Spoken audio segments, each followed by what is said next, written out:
We're going to start this session. I'm going to make it interesting as possible. We're going to start this session with some invocations. There are basic mantras, and I actually was hoping that there will be more youth here. Actually, my entire focus actually is on youth. The generation. When I say youth, those days when I said youth, I meant anyone below 30. As I grew older and older, the youth becomes higher and higher. So now anyone below 50 is youth for me. Okay. Or take it 45. No, whatever. Okay. Anyway, but youthful at heart is the main thing. If anyone is youthful at heart, the question is now, this is the generation of the future. You see, in Malaysia, in Australia, in USA, in Canada, around the world, Hindu temples are being springing up. Look at this temple here, beautiful temple here. Next door, there's another temple there. And the other day I visited, on 2 days ago, I visited another temple, another Sanathana Dharma temple. Then I visited another temple the day before that. So many temples are springing up, okay? The question is this, today the youngsters are being forced to come to the temple by the parents. Unless we build the temple in the hearts of the youngsters, 30 years from now, will they come by themselves? Or will there be old men and flies, in the temples? And then one day, and these temple builders who build these temples taking so much public money, unless of course the guy was a multimillionaire, he built his own temple himself. People have donated money willingly, happily. Can you imagine when the person dies and they go upstairs, and they face their maker, and the God asks them, hey, why did you build the temple? God, for you. What? You built it for me? You're joking. The whole universe is my temple. What did you build for me? You didn't build temple for me. Don't insult me, God will tell him. Oh God, I built for devotees. Good. Look at the temple now. Nobody there. Only flies praying for me. So the biggest challenge for us now is how can we build temples in the hearts of the youth? And the youth cannot have a religion that is mere superstition and just things, ceremonies they don't understand. This is the whole purpose of Tracks. And of course, we have covered many sessions like this in the last 4 years. Today, we are going into the deeper natures of the religion we call Sanathana Dharma. Again, I make a declaration here, as I do in every session I speak. That is this. I am not a Sanskrit scholar. I am not a Vedic scholar. Now, I don't know Sanskrit. I am a seeker, I am a seeker like anyone else. Until 32 years old, I was an agnostic, atheist. I didn't believe in God. I thought my religion was a crackpot religion, But today, after having studied my religion, I realized, my God, the religion of science. So I know one drop of this ocean. Hinduism is a huge ocean. I know one drop of this. What I'm prepared to do now is to share this drop with those who want to listen. My focus is on, and actually, frankly, I tell you, we need not drink the whole ocean to know the taste of the ocean, okay? A few drops is enough. We know the taste of divinity. And that's what we're trying to do. So, we're going to start this session now with invoking some mantras. Now, if you go to the temple there, we can see now all these the divine forms. Many of you may know a lot of mantras, okay? But for those who don't, and those who want to learn the meanings of mantras, many times, we chant mantras which we don't know meaning of. It is good to know, not only, at least some of the mantras, we won't even know which deity is addressed to, because the deity's name is not mentioned in the mantra. But it's good to know the meaning. What is the mantra? Mantra is you talking to God, okay? Mantra is actually we talking to God. And it's good to know what we are telling him. In case he gives you what he asked for, then you may be a bit sorry. Right? Oh my God, I didn't realize I was asking that. So we must be careful about that. So dear friends, let us start now. If I can remove that, cover there in front. We're going to start now by invoking Ganesha. Because if you always sit up straight and let's make this focus. What I've done here is, I've given the meaning of every, I'm going to invoke virtually every God form you see in your hall at the back will be invoked today.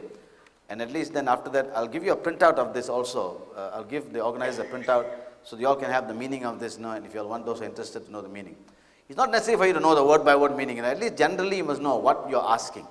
What you are telling him. Okay, this is very important. It says that the halo of the meaning must be in the mind's eye. Don't forget, those people who chanted the mantras those days, in the 5000, 6000 BC, Vishwamitra and others, they knew the meaning. The moment they said it, they knew the meaning. It's like English now. When you speak English, you don't think of the meaning, The meaning comes with you automatically. Like this, those days, these rishis, they chanted the mantras, they knew the meaning. We've picked up the mantras without knowing the meaning, you see. So it doesn't mean it's bad. I'm not saying it's wrong. At least you're not doing something bad. It's only you add horsepower to your own prayer when you talk to God with understanding. That's all. So this Ganesha mantra is called, it's a Ganapati Gayatri, okay? And let me just show you Om Sri Ganeshaya Namaha. I surrender to the auspicious Ganesha, the leader of the Ganas. Ganas means the army of the Devaloka, Shiva's army, okay? Om Gam Ganapatiye Namaha. Gam, is the word they use, the Mula mantra for Ganapati. Gam.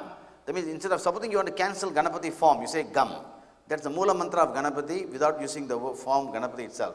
The basic sound of Ganesha is Gam. Tat Purushaya Vitmahe, the primordial being, I know him to be, that he is a primordial, and you know that he is a primordial. Vakratundaya Dhimahi, I meditate on him, the form of Vakratunda. Vakratunda means the one with the curved trunk. Vakratunda means curved trunk. Tanno Dandi Prachodayat, may the elephant, Dandi means elephant, illumine our intellect. Or the elephant face divinity, illumine the now. Those of you who want to know why we are worshipping the elephant and all this I've already covered in earlier sessions. Remember, we have had earlier sessions, we have already covered the inner symbol, meaning of Ganapati, what's the meaning, why the curved trunk, everything we have covered. Every God form we have covered. Those of you who have not come to those sessions, you can take the recordings. I think these recordings were done, or you can check at the back. We have got this. I've done these 3 CDs, VCDs. CDs. It's called Hinduism, the movie. Like Superman, the movie, Star Wars, the movie, Hinduism, the movie, where I've explained every God form. Why Ganapati? Why the trunk? Why? All the whys, what you see in the temple has been explained very clearly in 3 CDs, okay? It's like a learning CD, you can't watch it like a movie. You got to watch it, with the learning objective. So this is the Ganapati. So let's all chant this mantra, okay? All sit up straight. We focus on Ganapati. Think of Ganapati in your mind's eye. 3 Oms first.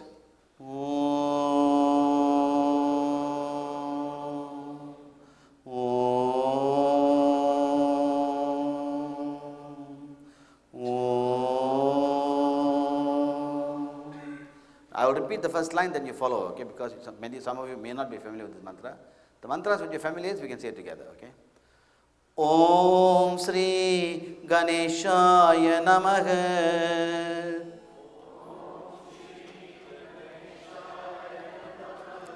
Om Gam Ganapadaye Namaha. Can we have a bit more enthusiasm so Ganapati will feel happy? Say, what? These people calling my name without enthusiasm, okay? So let's all put some heart into it, okay? Om Sri Ganeshaya Namaha. Om Gam Ganapadaye Namaha. Tat Purushaya Vidmahe. Vakradundaya Dhimahi. Tanno Dandi Prachodayat. Om Sri Ganeshaya Namaha. Now you know the meaning. You're invoking Ganesha, invoking him so that to come and you're contemplating on his form. You're not asking anything, Just illumine your intellect. This is the kind of Ganapati Gayatri. Now, the significance, every divine form has a Gayatri. There's a Ganapati Gayatri, Shiva Gayatri. The Gayatri has many, many meanings. One day I'll have a separate session on Gayatri. But every Gayatri has only one final objective, that is the illumination of the intellect. Therefore the normal Gayatri mantra, as you know also, okay? This is Ganapati Gayatri. Let's look at the next mantra. Oh, sorry, Om Sri Ganesha, I got it here, right? Okay, fine. Let's look at the next mantra. This mantra, everyone knows, okay? Guru mantra. Guru Brahma, Guru Vishnu. I'm giving the meanings here. We need not spend much time here, but all of us hear that every one of us has a Guru. Okay, some of you may Swami Chinmayanda or Dada Baswani or Bhagavan Baba, whoever it is, you take as a Guru, but you think of that Guru in your mind's eye and as you chant this mantra. Okay. This we can say together. Om Gurur Brahma Gurur Vishnu Guru Devo Maheshwara Guru Sakshat Parabrahma Tasmai Sri Gurave Namaha. Very good. Now let's invoke Devi. This mantra also, many of you may know. Sarva Mangala Mangalye, O auspicious abode of all auspiciousness. Sarva Mangala Mangalye, O supreme auspiciousness. We are calling Mother, Divine Mother, as supreme auspiciousness. Sive Sarvada Sadhihe, the Shakti of Shiva, the fulfiller of all desires. Sive Sarvada Sadhihe, okay, full of all desires. Sharanye Triyambake Gauri, and one who is worthy of surrender, the fair Shakti. Gauri means the fair one, okay? Three-eyed, Triyambake, three-eyed. Narayani Namostude, the Shakti who nurtures all, to thee I surrender. See, Narayana, as you know, is the preservative aspect. So here Narayani would be the one who nurtures, okay, all, okay, to thee I surrender. This is the, now. This particular mantra, I notice people, some different tunes they may have, okay? But since I'm holding the mic, follow my tune, okay? Right, just not that this is the tune, but up to you to depend whatever your guru has taught. Okay? You're not will have singing different tunes now, and even she will be upset. Om.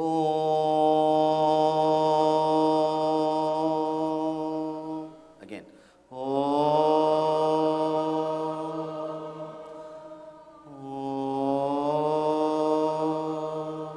Sarva Mangala Mangalye, Sarva Mangala Shive Sarvada Sadhihe, Sharanye Triyambage Gauri, Narayani Namostude.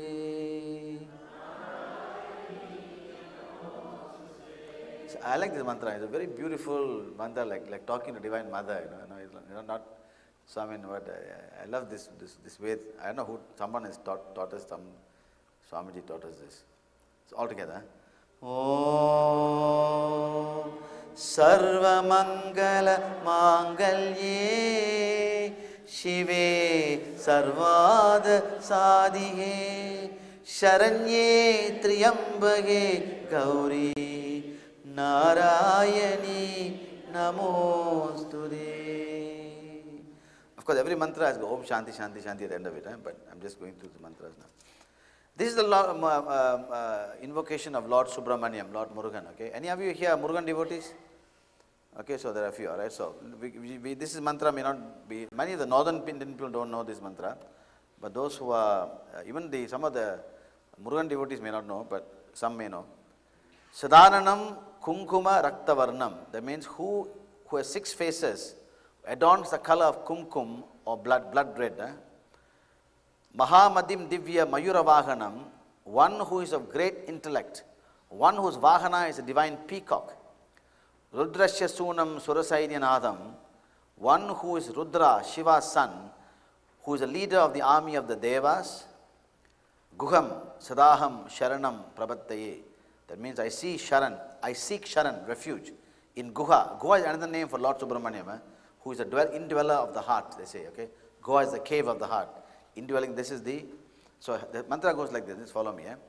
Om Sadananam Kunguma Raktavarnam, Sadananam Kunguma Raktavarnam, Mahamadim Divya Mayura Vahanam, Mahamadim Divya Mayura Vahanam, Rudrasya Sunam Surasainyanadam, Guham Sadaham Sharanam Prabattaye. All together. Om Sadananam Kunguma Raktavarnam, Mahamadim Divya Mayura Vahanam, Rudrasya Sunam Surasainyanadam, Kuham Sadaham Sharanam Prabattaye. This is the basic mantra of Murugan. Then we have Vishnu. Vishnu mantra, many of you may know this. Shantakaram Bhujagashayanam, meaning is the embodiment of peace who sleeps on the serpent. Okay. Padmanabham Suresham, whose navel is the lotus of the universe. Vishwadaram Gagana Sadasham, support of the universe, who is space himself, Meghavarnam Subhangam, whose color resembles the clouds, cloud that have clouds, whose limbs, whose body is auspicious, whose limbs are auspicious, Lakshmi Kandam Kamala Nayanam, who is the Lord of Lakshmi, whose eyes are as the lotus. As you know, Kamala, eyes. Kamala means eyes, Kamala means lotus, Nayana means eyes, okay, Kamala Nayana. Yogi Bridhanya Gamyam, who is attainable by yogis through meditation. Vande Vishnum Bhavabhayaharam, I worship Lord Vishnu, who is fear, who the fear of the transient world, it destroys. Sarva Lokai Nadam, okay, this is the one Lord of the universe. This is the Vishnu mantra, okay. All of you may know this. All of you know this mantra? How many of you know this mantra? Fine, then we can say it together, okay. Om Shantakaram Bhujanga Shayanam.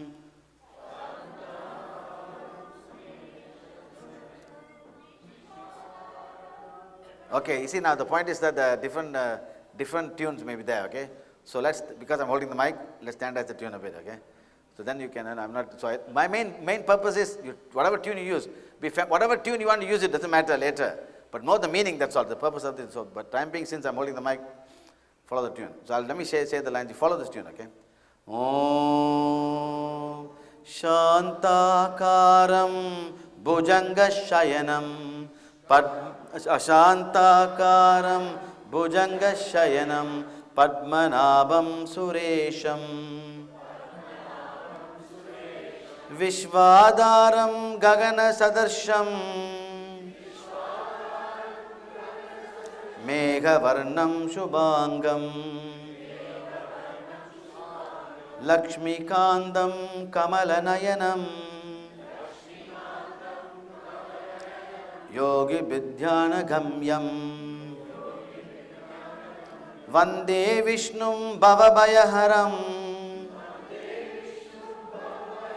Sarva Lokaikanadam. All together. Shantakaram Bhujanga Shayanam Padmanabham Suresham Vishwadaram Gagana Sadarsham Meghavarnam Subhangam Lakshmi Kandam Kamalanayanam Yogi Vidhyana Gamyam Vande Vishnum Bhavabhayaharam Sarva Lokaikanadam. Dear devotees, you will see that in many mantra books, the explanation is given. But what I found sometimes not satisfactory is because they just lump the explanation together and you don't know what is what. No. So I've taken the trouble, in fact, to put it here in this way so that you can more or less guess which words are here. Now I've tried to follow virtually the sentence pattern here, okay. So therefore you don't sometimes, I'm not following English grammatical thing. I'm trying to show so that you can see that it fits somewhere, So I went through, I'm not a yoga, Sanskrit expert. I went some of the Sanskrit expert, I told them, look, don't lump all the meaning together and let's see, people want to know what they're talking. That's why it's here. Okay, the next one is Shiva mantra. I think all of you know this. Om Triambakam Vijamahe. Three-eyed one. Vijamahe is worship. Sugandhim Pushti Vaddanam is, Sugandhim means fragrant smelling. Pushti means increased nourishment. Vandana means increased prosperity. Urvaruka Bandhana, okay, you know this, okay. That means this is a very interesting analogy here.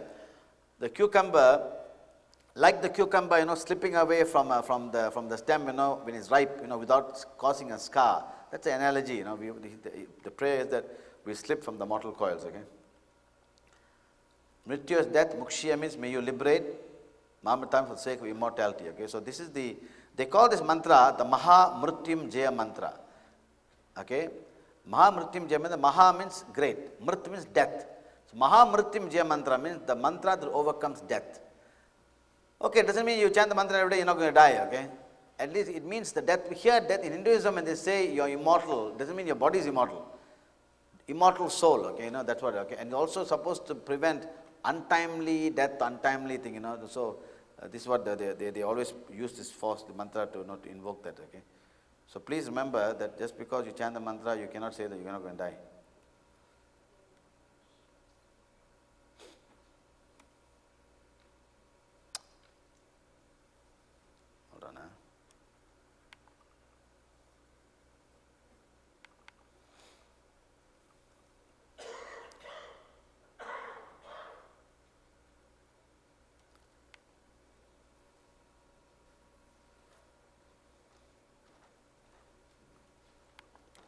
Okay, I think all of you know the mantra. Huh? Let's do that. Om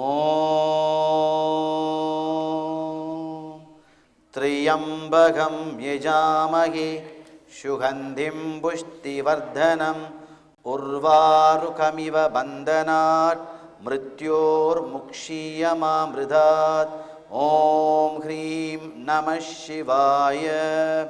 So this is the mantra of Shiva, and which many people invoke around the world. And I'm just showing it now. As I said, I'm going to give you a printout that gives you all the meaning of this. Okay, so those of you who want to have this, you can take it from the organizers.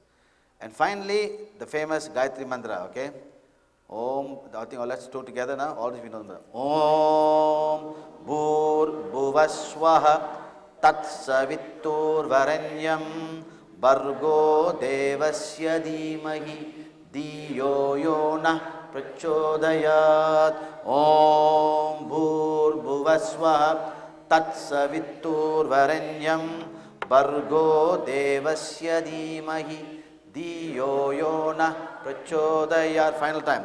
Om Bhur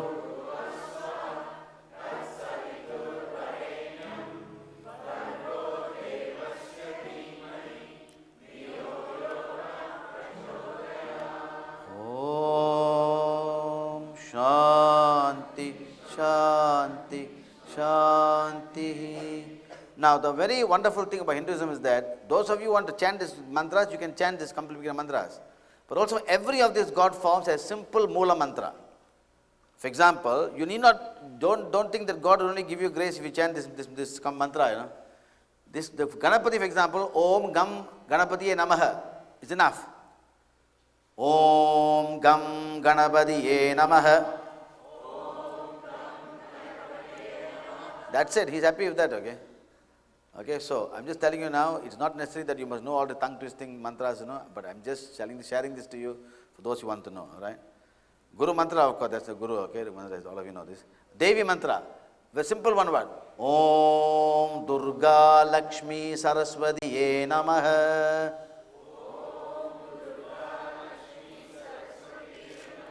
Finish, that's enough, you know. Or Om Shakti Om, okay? So, Murugan mantra. This Murugan mantra, the simple mantra of Murugan is what? Om Saravana Bhavaya Namaha. Om Saravana Bhavaya Namaha. That's Murugan mantra. Finish. Vishnu mantra what? Om what? Narayanaya Namaha.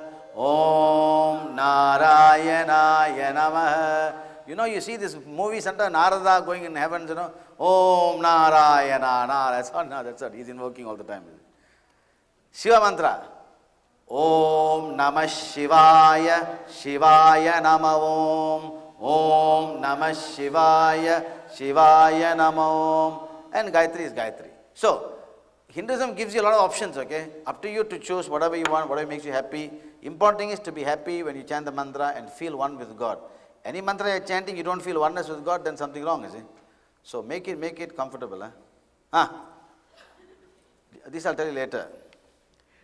I'll tell you about the story of how James Bond met a Hindu, you know, and he met this match. I'll tell you about that. That's a separate great Vedic story, though.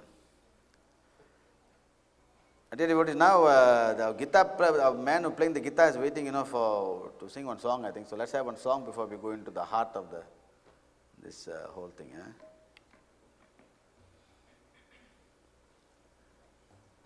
Now let me share with you this Vedic, since we're starting the Vedas, what is this, the Vedas here, the essence of the Vedas?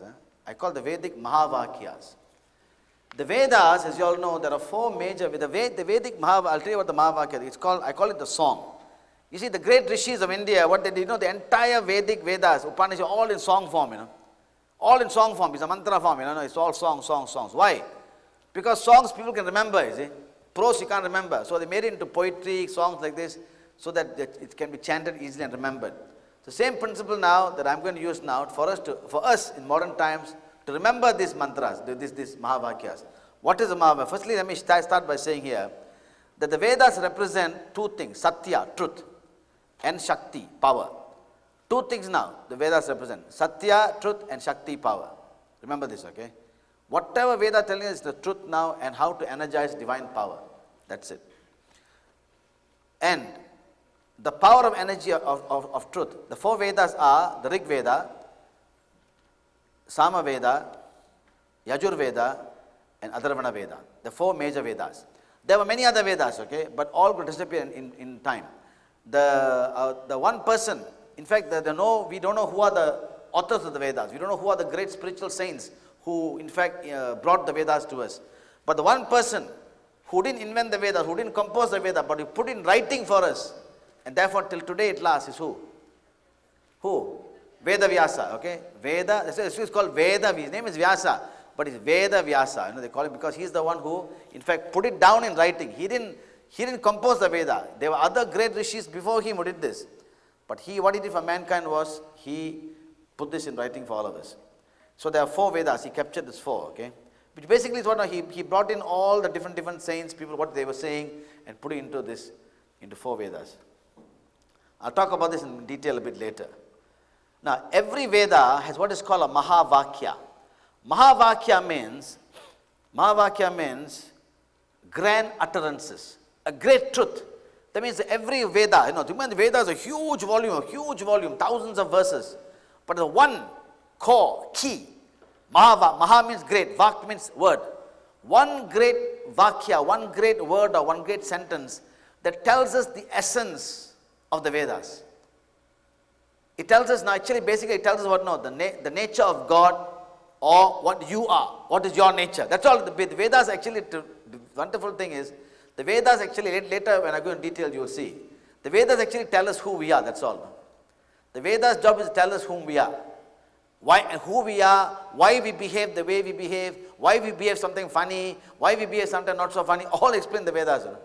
In fact, I tell you look at the Vedas, incredible human nature is described in the Vedas. Why people do things.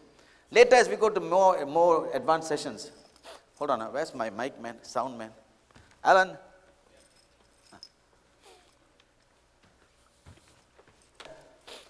You'll find, for example, in the Vedas, interesting thing, for example, the Vedas give you some incredible science of human life. For example, it explains, for example, why is there conflict in the mind of man? Why is there conflict in your mind? Do you know?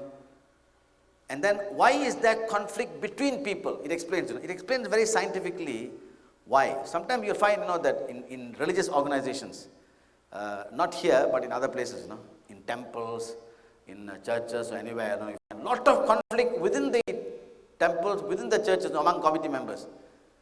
Now you wonder why.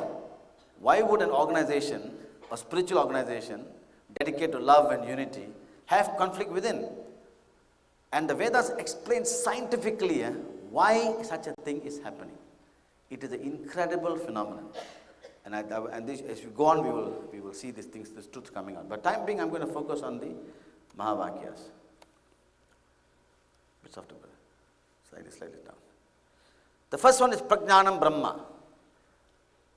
First Mahavakya, Prajnanam Brahma. Meaning, the great knowledge or divine wisdom. What is Brahman? Here this Brahma is not Brahma the creator, but here the use is Brahman the one, the one. So divine knowledge is Brahman. Brahman is divine knowledge. From him comes all knowledge. This is the first describing divinity, okay? From him comes all knowledge. Prajnanam Brahman. This is the first Mahavakya. Brahman is wisdom. Here remember now, it is not relating to Brahma the creator. Brahman is wisdom. Second Mahavakya, Tat Tvam Asi. That I am, or that thou art. Tat, that, Tvam, I, Asi, am. That thou art, okay, that I am. I am divine. First one is describing nature of divinity. Divine knowledge is divinity. He is knowledge. Number 2, he's telling us, hey, you are divine. This is the Vedas don't tell us, no, you're a weak fellow, you're a worm, you're a sinner. No, you are divine, heaven's sake, The fact that you forget your divinity, we are here to, the Vedas remind you to get back your original purpose. The Buddha said the same thing. The Buddha said, what did Buddha say? Buddha, don't forget, he was actually Vedic, he came from Vedic times, okay? He just said, everyone has a potential to become Buddha. That's Buddha's teaching. Buddha's teaching is basically everyone has a potential, everyone has a Buddha nature. Everyone has potential to become Buddha. That I am. The third one, I am Atma Brahma. That means, I am Atma, I am Brahman. I am the Atma, I am Brahman. No? I am, within me is the Atma. I am Atma, I am Brahman. Again a reminder that this is your destiny. The Vedas, the Mahavakyas tell us now, this is your destiny. If you have divine wisdom, you become Brahman. The knower of Brahman is Brahman. Hinduism says, the knower of Brahman is Brahman. Tattvam, that you are. I am Atma Brahma. You see, this is another of the Mahavakyas.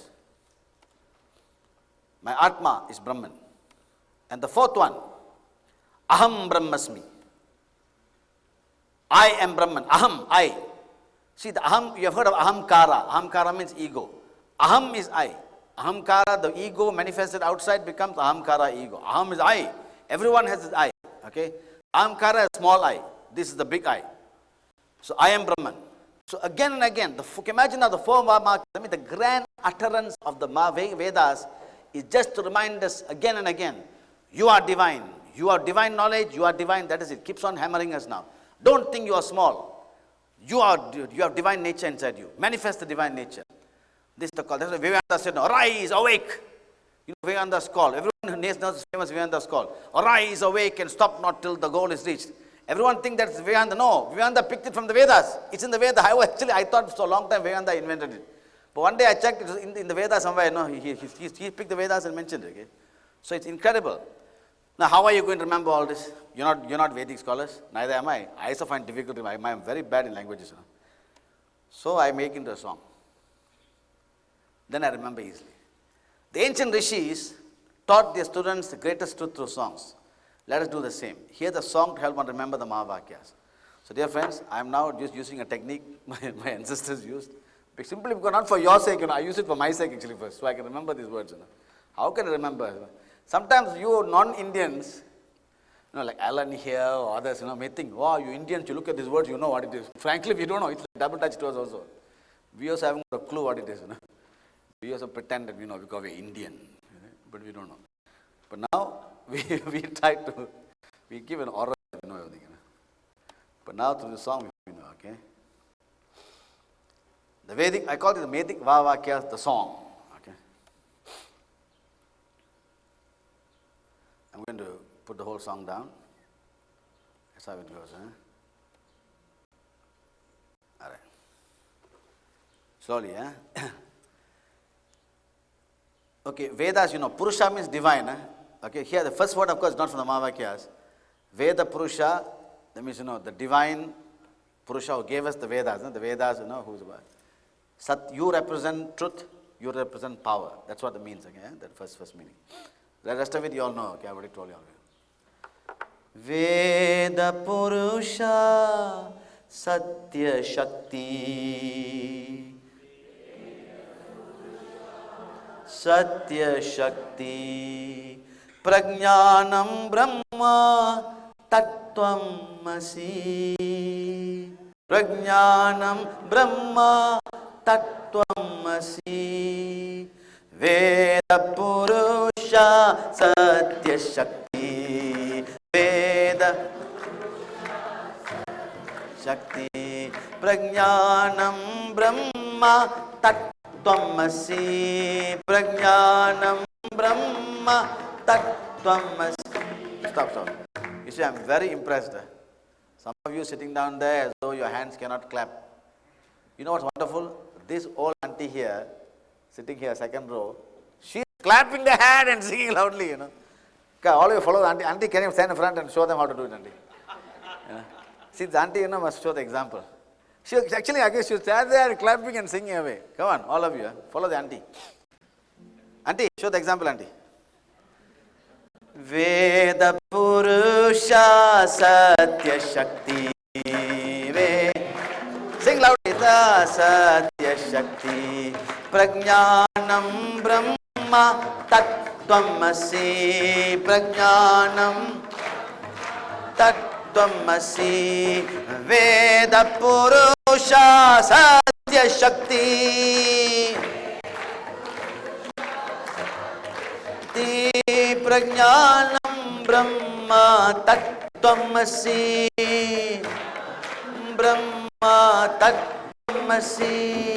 I am Atma Brahma, Aham Brahmasmi. I am Atma Brahma, Aham Brahmasmi. Veda Purusha Sathya Shakti. Sathya Shakti. Put some life into it and let's bring the Veda. 1, 2. Veda Purusha Sathya Shakti. Veda Sathya Shakti. Prajnanam Brahma Tattvamasi. Prajnanam Tattvamasi. Veda Purusha Sathya Shakti. Sathya Shakti. Prajnanam Brahma Tattvamasi. Nam Brahma Tattvamasi. I am Atma Brahma, Aham Brahmasmi. I am Atma Brahma, Aham Brahmasmi. Veda Purusha Sathya Shakti. Veda. All together now, come on. Shakti. Veda Purusha Sathya Shakti. Prajnanam Brahma. Veda Purusha. Prajnanam Brahma. I am Atma Brahma.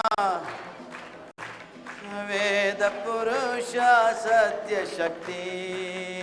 Veda Purusha Sathya Shakti. Prajnanam Brahma Tattvamasi. I pray this song help you remember and invoke the Vedic Mahavakyas, okay?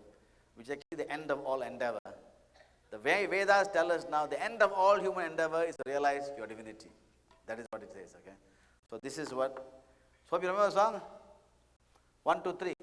Veda Purusha Sathya Shakti.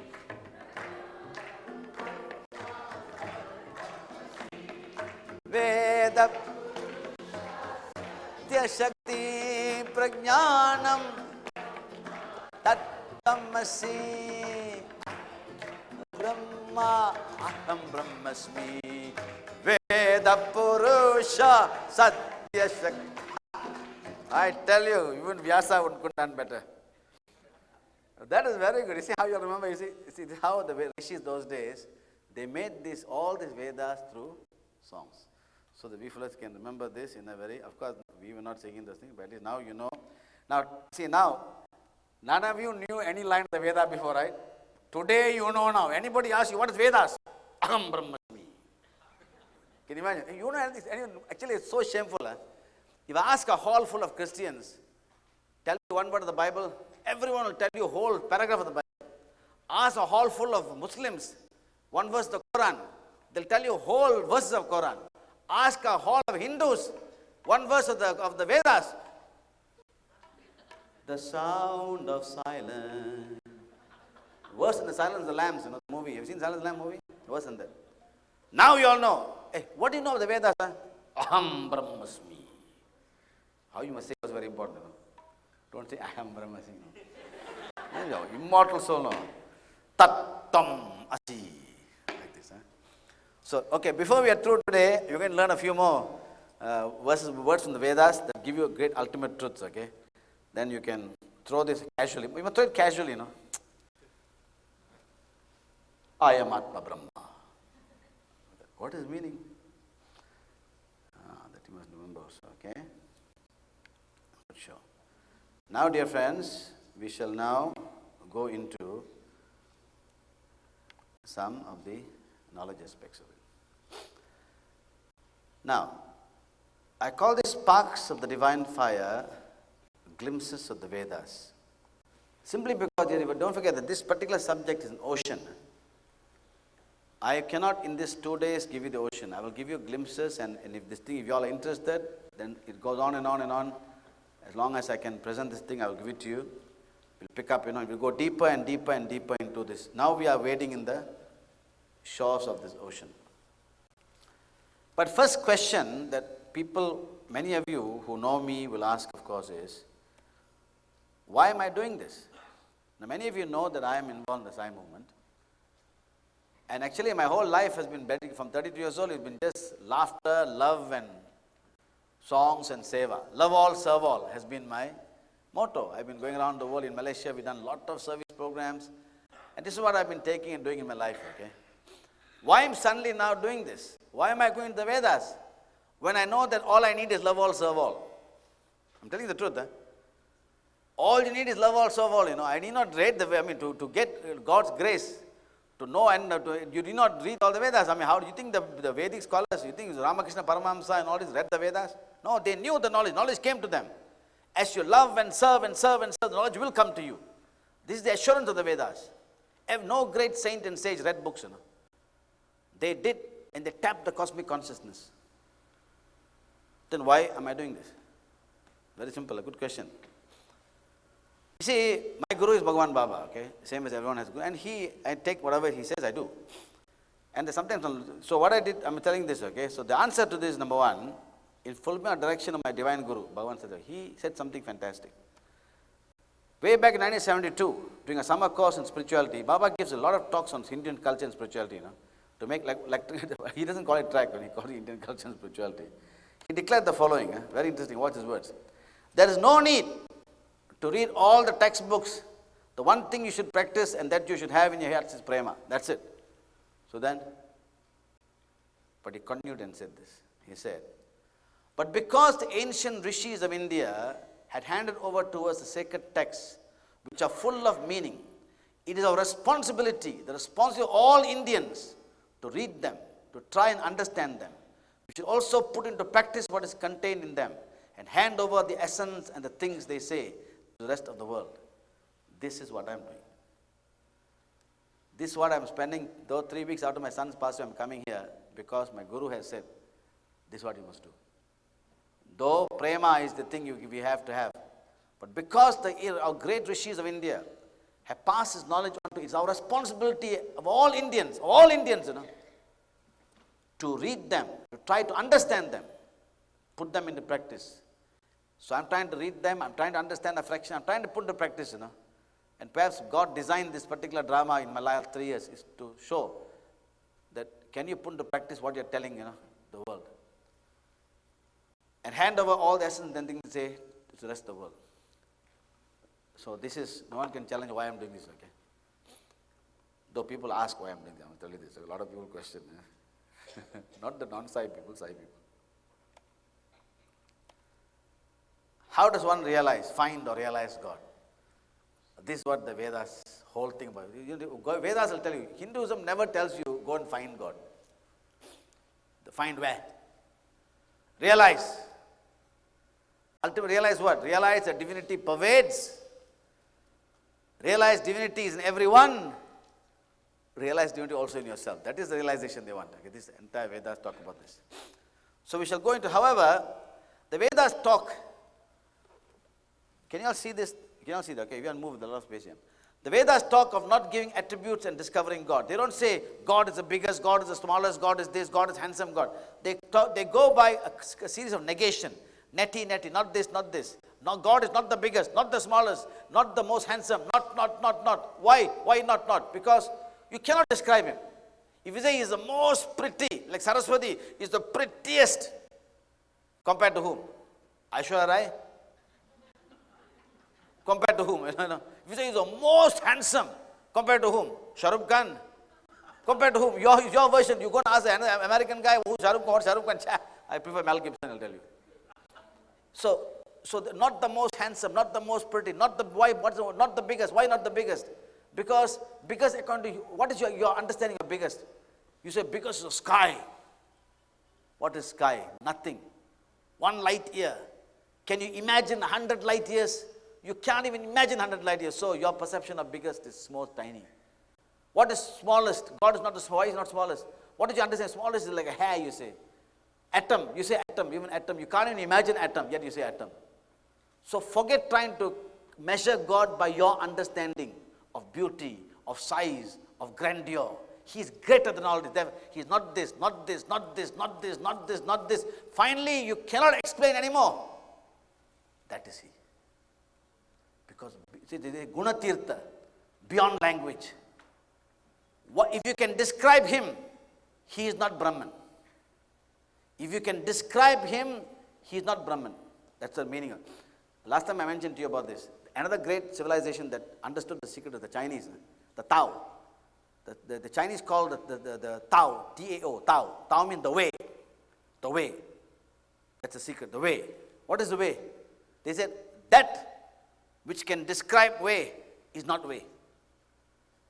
Exactly like Brahman. The Chinese philosophy actually, the entire Chinese Hindu pantheon is exactly based on Hindu pantheon. No? In fact, the great Chinese scholars will tell you that, in fact.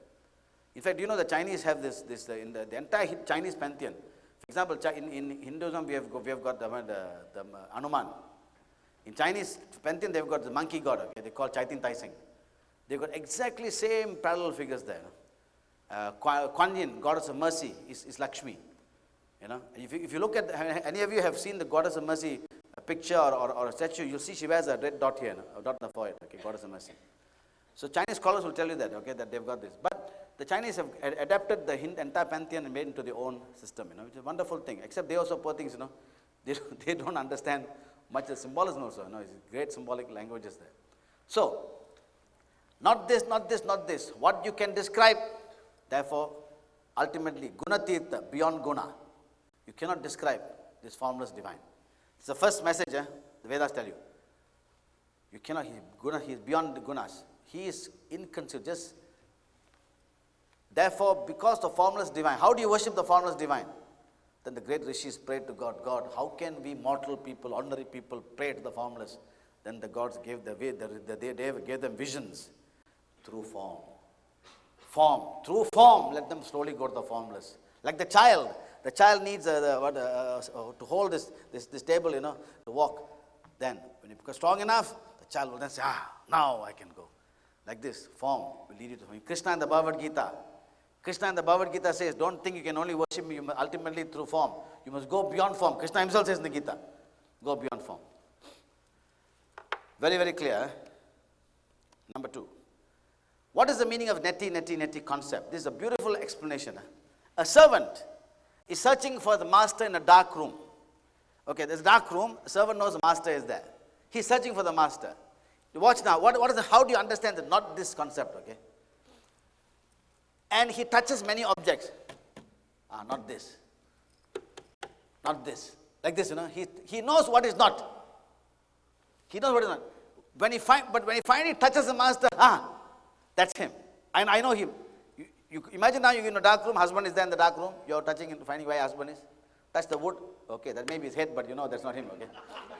Okay, or the pillow, okay, soft, but that's not him. That's him, right? That's him. Very interesting, eh? Not this, that's how the incredible description of that phenomenon. Another beautiful example given is, actually this is, I'm taking this from my guru, okay, who gave this example. He gave a beautiful example of not this concept. Rama, Sita and Lakshmana in the forest. They were meeting some rishis, you know, they came to a big ashram of rishis.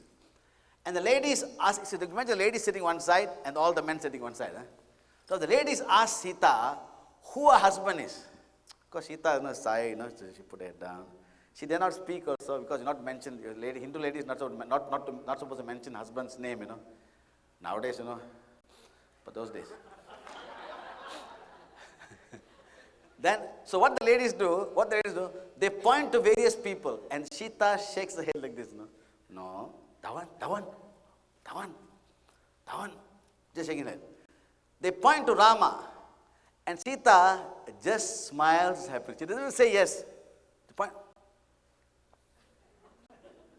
That's all. She's saying no, finally at the point Rama. She didn't say like this, just smiles her head. Happiness. Likewise, when one puts one's finger on the supreme reality, the Brahman, no words or action necessary, only supreme bliss and happiness. It's a beautiful description of this neti concept. That's why they say, the guys like me who don't know much only talk a lot.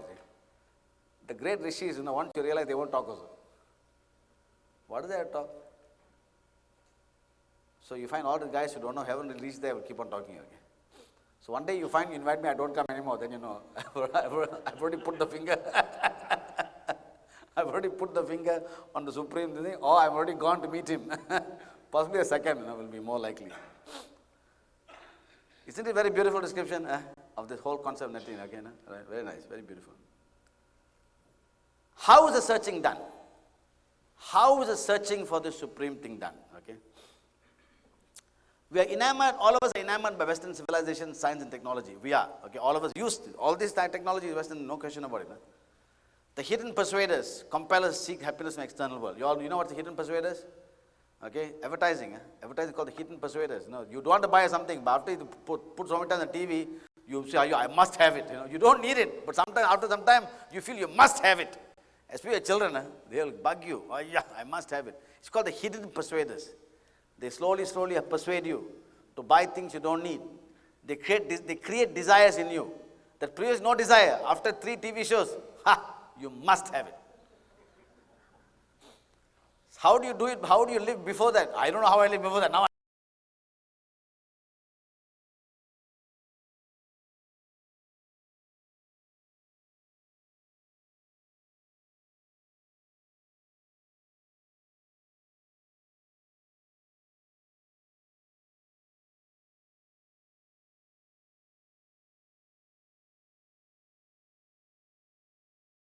examine, inquire as to what will give us true inner happiness, inner peace and happiness. So, inquire and discover, this is not what I am seeking. Is this what you are seeking to give you real peace and happiness? Vedas telling you, Vedas only concern one thing, happiness and peace, that's all. But Vedas is telling you, hey look, what you're looking for outside cannot give you can have it, but don't think that is going to give you happiness and peace. For example, when I remember when I school days, when I was school, I wanted a motorbike. If I get a motorbike, I'll be happy. My mother, because I was a bit sickly those days, I used to get asthma and all. Now I'm much more healthier than I was when I was much younger. She said, no, I'm getting my small car. Okay? I got a mini minor. I was very happy, mini minor. Happiness, when you are going to university days, in mini minor. Then I passed my exam. I joined the Ministry of Industry as Assistant Controller. My first title in the ministry was Assistant Controller, Industrial Development Division, Ministry of Trade and Industry. Wow. Suddenly, the mini minor appeared small to me. The mini minor somehow shrunk on me, really. I think somehow I watched it too much. So I felt that, this is... So I got a Peugeot 204.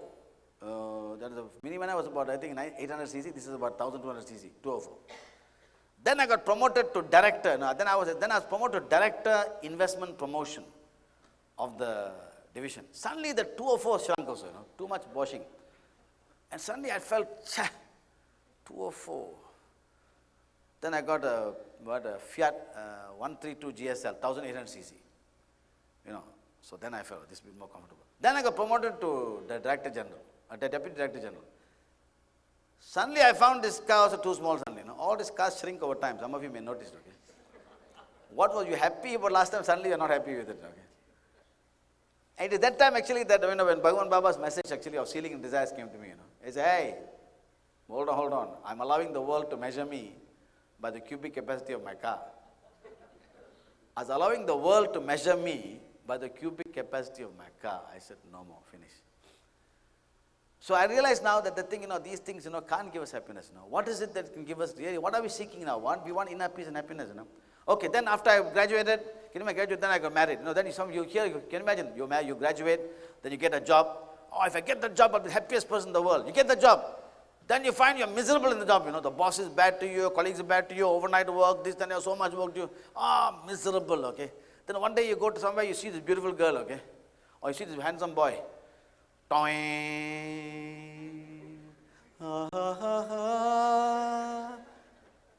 Roja, roja, roja, roja. Chaya, chaya, chaya, chaya, chaya, chaka, chaya, chaya, chaya. Something like that, Okay.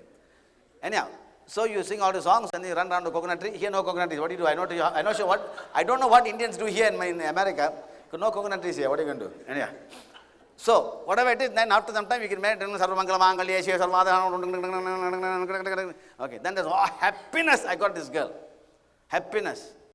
I was wondering why you came sitting in front. I got this girl, very happy. Then what happened? After some time, trouble, fighting here, arguing there. Then they say, oh God, if I get a baby, I'll be the happiest person in the world. So you go and pray to God, break coconut, you throw stones, so throw flowers at him, and you do all kinds of things, And then you go and finally you get a baby. Oh, happiness, baby.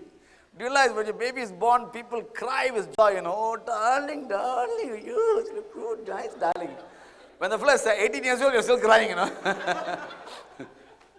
So where's this? So everything we go on. So the question, God had all this, okay, you can have this. Doesn't say don't have this, have this. But where is this happiness? This not therefore you understand now, what are you truly seeking to give you? This is the great challenge. Do you know something very great thing I found in my life, okay, dear friends? That is this.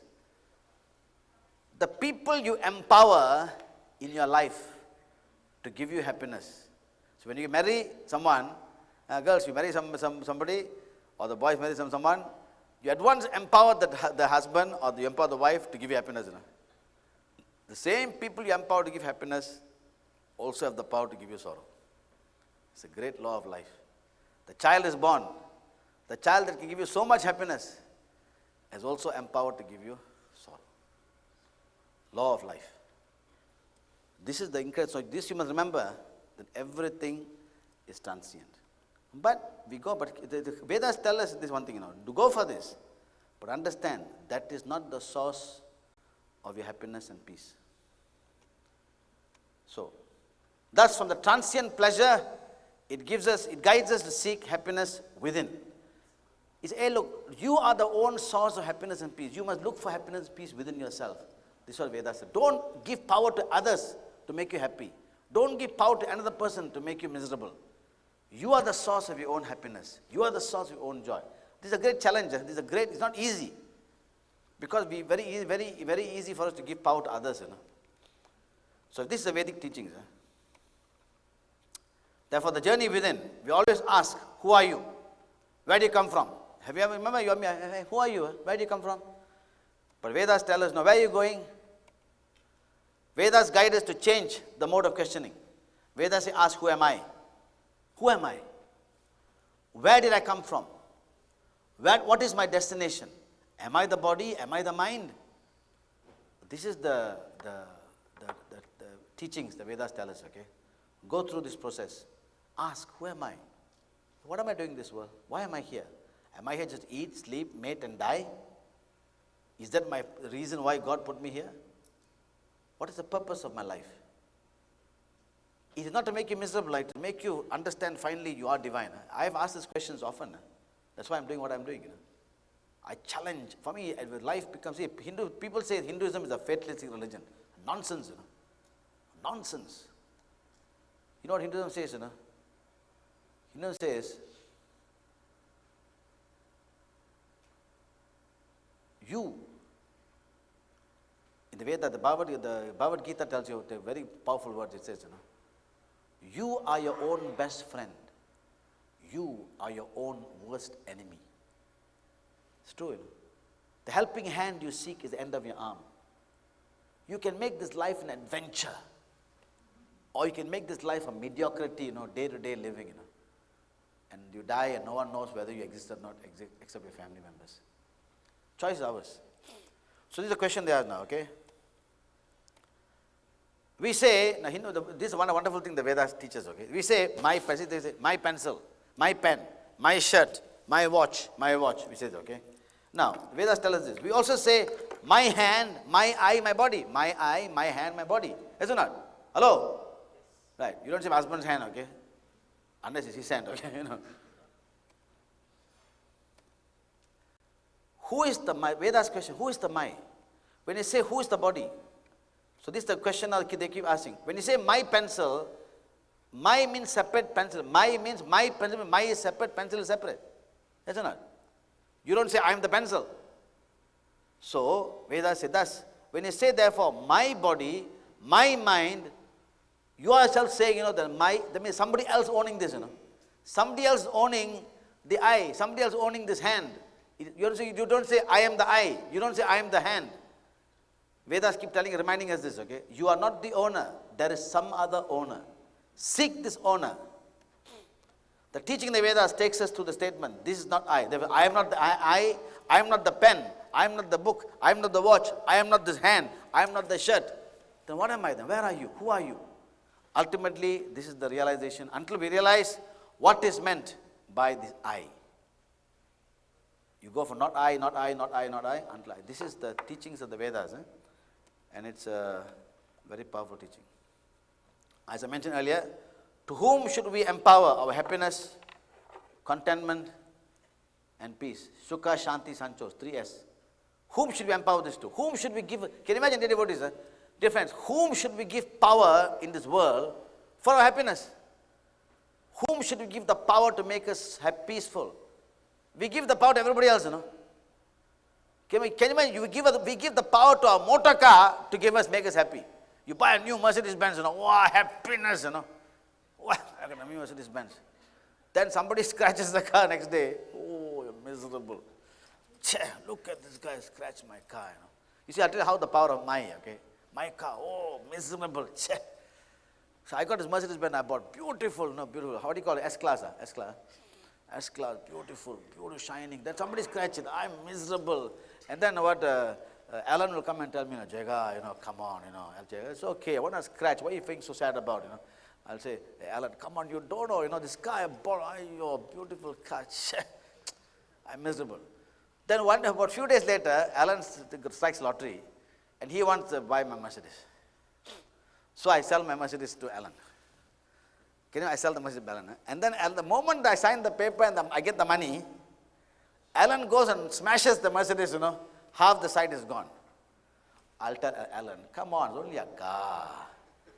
Alan, why are you feeling so sad? It's only a car, Alan, come on, Can you imagine? It's half the car is smashed. I'm telling you, come on, only a car, come on. Why should you feel sad? Why? Why? The car is the same, The car is the same. Why? The mind got transferred. How the power of mind, to make us so miserable. Alan, I'll tell you the price later for the car. By the way, I must tell you, this gentleman, Alan, this is incredible, I tell you. Yesterday I was here at 12 o'clock. He was here before us.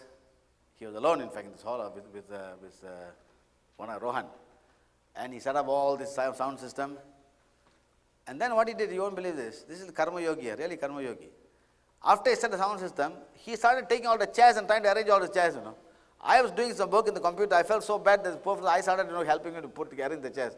Until then, some rescue came, Real Karma Yogi. Give him a big hand. This is a kind of incredible. From 12 o'clock till when I left at 6 o'clock, he was still here, So anything go wrong, the sound system, blame him. You're not praising him, okay? So we give power to external objects and the people or to our inner self. This is a choice we must make. The Vedas don't force us to do anything, The Vedas give us choice. They only guide. Remember the light I told you in the beginning? The light is shining, you're walking. Up to you, The light tells the way. Up to you, take the path. The I, selfish I, my car, or the eternal I. I realize divinity is within me. This is the great, it is not easy. If easy means the hall be empty, all of you would have moksha already. It's not easy. Now let us, the rest of the whole Vedic will teach you how to. That's the inquiry of the Veda and the answer it gives. This is the inquiry of the Veda, I or I. Dear friends, so should we abandon external objects? That means Vedas say, give up I, should we abandon external? No. Answer is a very firm no. In Vedanta, the common word, vairagya, this means, refers to diminishing one's luggage, reductionist, or shedding one's desires in the journey is renunciation. Vedas always talk about renunciation. That means what? Should I give up all my car, my nice house, my Mercedes Benz, my 2 Mercedes Benz? Should I give up all the things? Vedas tell you no. Abandoning one's house, surroundings, wife, children, husband, etc. It does not mean that. Vairagya does not mean abandoning your duties, abandoning your dharma of life. It does not mean that. Vedas very clearly tell you that vairagya is to stay in the house, stay in the midst of our duties, performing duties to the best of one's ability, but having our minds free from desire, attachment to those duties, dedicating all action to God for God's pleasure. Vairagya tells you have your due, have thing, but don't get attached to the desires. Don't make them miserable. To do one's best and leave the rest to God. This is exactly what Vedas tell us. And what are the Vedas, Veda Upanishads, who are the founders? So this is okay. This is, I'm giving you just a general outline. So stay in the midst of duties, perform your duties, having mind free from desires and attachments to those duties. You do your duty, but don't be attached. And finally it says, dedicate everything to God. And how do you do this now? This is the challenge of the Vedas. And this is what we're going to touch now after coffee break. I see our timer is already folding the paper. What are the Vedas? What is Vedanta? What is Upanishads? Who are the founders of this? We shall touch on this now after coffee break.